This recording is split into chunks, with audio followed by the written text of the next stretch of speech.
অভূতপূর্ব নির্দেশ।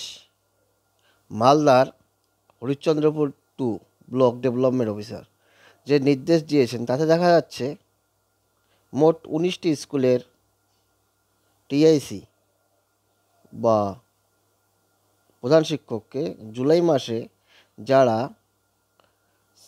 পিএম পোষণের মান্থলি রিপোর্ট সাবমিট করেনি 9 তারিখের মধ্যে, তারা নিজের পয়সায় সেই ডেটের স্যালারি থেকে পিএম পোষণের টাকা ভর্তুকি দেবেন।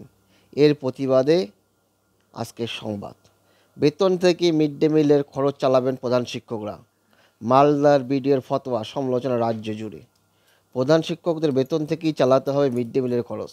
মালদার হরিশ্চন্দ্রপুর 2 নম্বর ব্লকের বিডিওর নজিরবিহীন নির্দেশকে ঘিরে রাজ্যে শোরগোল পড়ে গিয়েছে।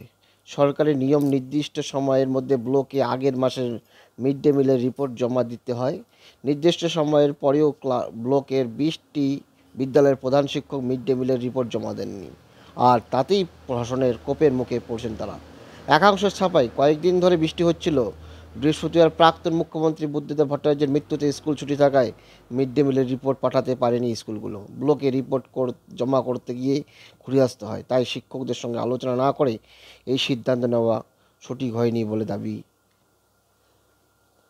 এখন দেখা যাক এই প্রেক্ষাপটে এই যে নোটিফিকেশন, এই নোটিফিকেশনটির কোনো সংশোধন হয় নাকি, এটা সত্যিই গাফলাতিটি কার রয়েছে সে বিষয়ে তদন্ত করা দরকার।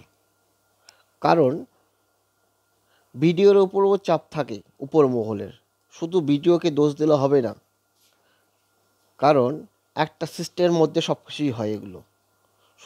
সুতরাং বিডিও হয়তো নিরুপায় হয়ে এই সিদ্ধান্ত নিয়েছেন।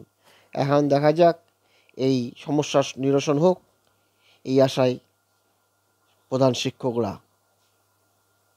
ধন্যবাদ।